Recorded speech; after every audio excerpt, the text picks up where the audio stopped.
Bonjour, bonjour tout le monde.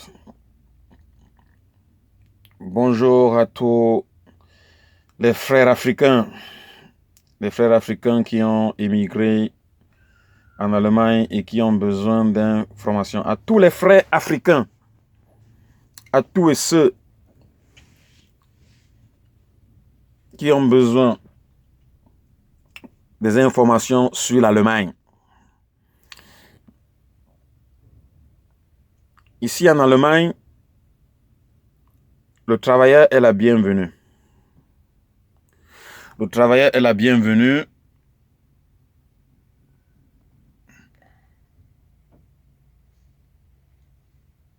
Le travailleur est la bienvenue en Allemagne. Pour tous les émigrés qui sont en Allemagne, l'Allemagne offre beaucoup d'opportunités. L'Allemagne offre beaucoup d'opportunités. Beaucoup d'opportunités, l'Allemagne offre aux travailleurs et aux demandeurs d'asile. Pour ceux qui ne savent pas, tous les demandeurs d'asile en Allemagne peuvent travailler même s'ils n'ont pas les papiers. Je répète, tous les demandeurs d'asile qui sont en Allemagne,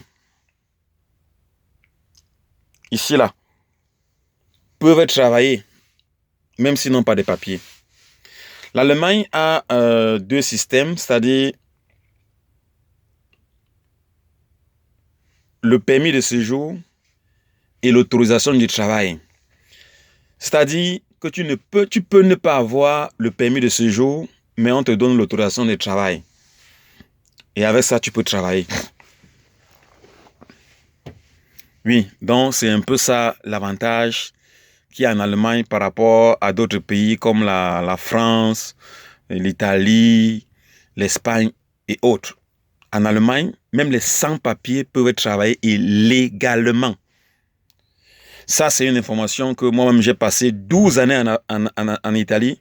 Je n'avais jamais su. Donc, les gens ne savent même pas. Donc, si je ne venais pas pour vivre en Allemagne, je ne pouvais jamais le savoir. Jamais le savoir. Donc, c'est une vérité des vérités. Que le sans-papier, c'est pas comme, par exemple, dans d'autres pays, les demandeurs d'asile ne vivent que de leur petit truc qu'on leur donne. Et ils ne peuvent même pas travailler.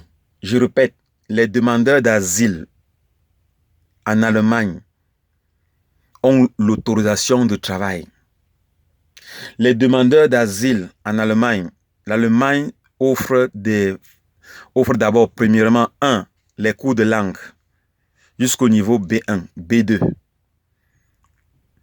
C'est même pour ceux qui veulent aller continuer à faire l'université. Et il y a encore une chose en Allemagne encore. En Allemagne, toute personne peut aller à l'université, même s'il n'a pas de bac. Ouais. Je répète, en Allemagne, toute personne qui n'a pas de bac peut faire l'université. En Allemagne, même le bac A, qui n'est que orienté pour les littéraires, pour faire peut-être des choses comme des filières comme le droit et autres. Mais en Allemagne, celui qui a le bac A peut faire également la médecine. Il peut être infirmier. C'est possible en Allemagne.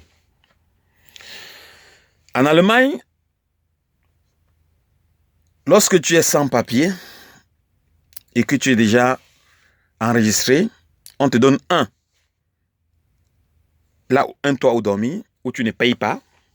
On te donne 2 à manger. On te donne 3 l'argent chaque fin du mois, l'argent de poche. Donc 300 € chaque fin du mois. Et puis maintenant, on t'autorise de faire les cours de langue. On t'oblige même. On t'oblige, on t'envoie une lettre que tu dois aller faire les cours de langue obligatoires. Alors si tu refuses et que tu pars travailler, c'est là on va te donner l'autorisation on va te donner une obligation de quitter le territoire. Donc, et si tu refuses, on va venir te prendre même par force. Donc, c'est un peu ça. Un peu ça en Allemagne. Donc, on te demande de partir faire les cours de langue. Après les cours de langue, on va te demander de faire une formation à ton choix. Et après la formation, tu peux travailler. Et après, dès que tu commences à travailler, on te donne ta carte de séjour allemande. D'abord pour 2 ans. Et ainsi de suite. Tu peux plus tard demander la nationalité pour ceux qui veulent être allemands. En Allemagne, et pour avoir la nationalité, ça ne demande pas 10 ans, comme en France, comme en Italie, il y avait beaucoup d'acrobatie. En Allemagne, pour avoir la nationalité, il faut simplement avoir 8 ans de résidence. 8 ans de résidence. Et dès que tu déposes ta nationalité, il te faut avoir encore un papier qu'on va te demander, un papier que tu dois... Donc, un cours que tu dois faire, les cours de... Un cours de politique. Un cours de politique pour la politique allemande. Donc, voilà un peu ça. Et puis maintenant, avec ce papier, dès que tu auras cet examen-là, tu peux joindre avec ton niveau B1, qu'ils appellent B1. Tu peux demander la nationalité. Et dès que tu déposes la nationalité en Allemagne, ça pour une durée de 6 mois de traitement. 6 mois. 6 mois seulement. Tandis qu'en Italie, tu peux même attendre même 3 ans, même 4 ans, ça ne sort pas. Trop compliqué. Et pour l'obtention du séjour en Allemagne, si tu es à Berlin, on peut te donner ça le même jour. Si tu es dans les périphéries, c'est 1 mois maximum. Avant 1 mois, donc 4 semaines, tu as ton séjour. En Italie, pour attendre le séjour, c'est 6 à 7 mois minimum. Donc, dès que tu as passé la procédure, tu as déposé, tu dois attendre au moins 6 à 7 mois. Donc, c'est trop rapide, c'est 6 mois. Et le séjour en Allemagne, c'est 100 € pour avoir le séjour. Tandis qu'en Italie, tu dois payer 300 €. C'était même 500 €. Ils ont baissé à 300 € pour avoir le séjour. Donc, voilà, les frais quoi. Les frais de séjour coûtent 100 € en Allemagne pour les grandes personnes et puis 50 € pour les enfants. Donc voilà un peu des informations pour l'Allemagne, pour ceux qui sont en Allemagne, pour les demandeurs d'asile. Donc voilà un peu l'information dont ils ont besoin. Donc pour ceux qui veulent venir, qui sont ailleurs et qui veulent venir en Allemagne aussi pour travailler, c'est une bonne chose parce qu'actuellement en Allemagne, ils ont mis le salaire minimum à 12 € l'heure. Donc le SMIC en Allemagne actuellement, c'est passé de 10 €. C'est d'abord passé de 8,50 €. Donc 8,50 €, c'est parti à 10 €. Et de 10 €, c'est parti à 10,50 € pour 3 mois. Et cette fois-ci maintenant, c'est 12 € l'heure à compter de ce mois-ci. Donc à compter du 1er octobre, le salaire minimum est passé à 12 € l'heure en Allemagne. Donc voilà un peu les opportunités. Il y a beaucoup d'autres opportunités que lorsque tu viens en Allemagne et que tu sors de notre pays, par exemple, et que tu arrives ici, tu peux faire une demande pour les meubles. Tu demandes pour les meubles, on va te donner, c'est-à-dire tu achètes les meubles, la table, les canapés, les lits, matelas. Tu fais la demande à Bundesamt, puisque l'Allemagne est fédérale. Donc chaque ville est autonome. Mais cette demande, c'est pour toute... Tu envoies ça à la grande fédération qu'ils appellent Bundesamt. Donc Bund, c'est l'union. Donc tu envoies ça là-bas et on va te donner un argent que tu ne vas pas rembourser. Moi par exemple, quand je suis arrivé, si j'ai fait une demande, je ne connaissais pas. Donc si tu n'es pas passé par là, il y a même des gars qui sont ici qui ont fait 20 ans en Allemagne, ils ne savent même pas qu'il y a ça. Donc ils ne savent pas. Donc il y a beaucoup de choses que je suis passé par là. Parce que moi, je sors de l'Italie. Je sors de l'Italie pour me transférer en Allemagne et voilà pourquoi est-ce que je connais un peu tous ces paramètres-là. Donc, tu fais la demande pour les meubles. On va te donner 2400 euros. Et tu peux encore faire la demande pour prendre la maison, dans la caution. Parce que pour prendre une maison, il te faut l'argent de la caution. En Allemagne, l'État allemand t'aide en te donnant, pas prêtant, en te donnant 2400 euros.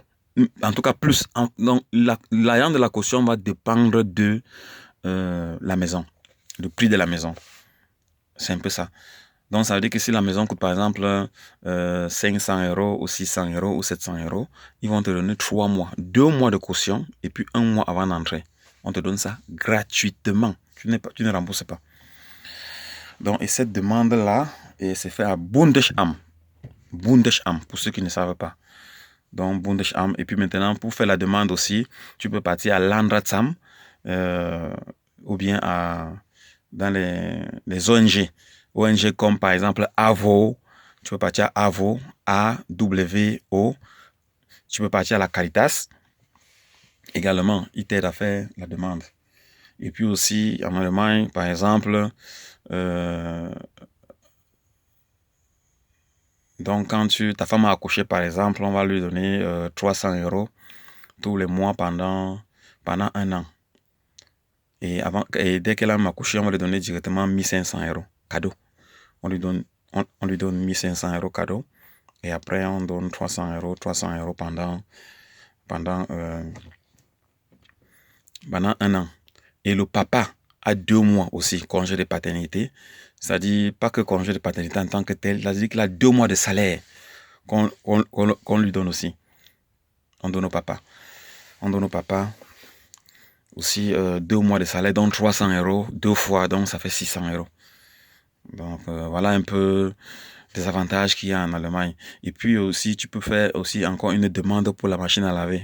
Donc on peut te donner, tu vas dans un magasin, là on vend les appareils électroniques, tu regardes combien coûte la machine à laver et tu apportes, bon, là-bas, on te donne l'argent. On va te donner l'argent, tu peux acheter ta machine neuve. Si tu veux, tu achètes, si tu n'achètes pas, ça dépend, ça te regarde.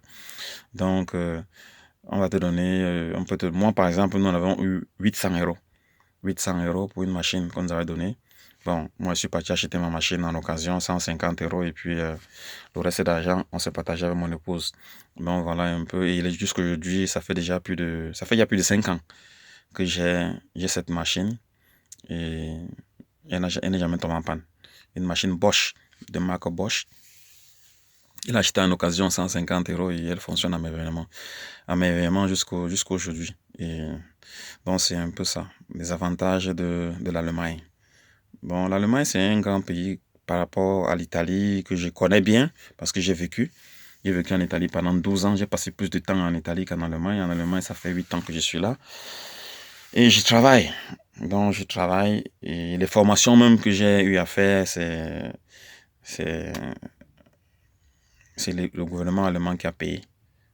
Gouvernement allemand qui a payé. Moi, je suis mécanicien de profession. Je suis mécanicien de profession, donc c'est un peu ça. Et j'ai plusieurs professions que j'ai appris en Italie. Et mécanicien formé depuis le Cameroun. Et en Italie, j'ai appris à souder. Et puis maintenant aussi une formation d'expert en électronique auto. Donc je suis expert en électronique auto. Et je soude toutes les soudures. Et toutes les soudures que je soude. Et je suis ma profession, vraiment là où j'ai passé beaucoup de temps à étudier, c'est la mécanique. Mécanique, réparation auto. Ça, c'est ma profession.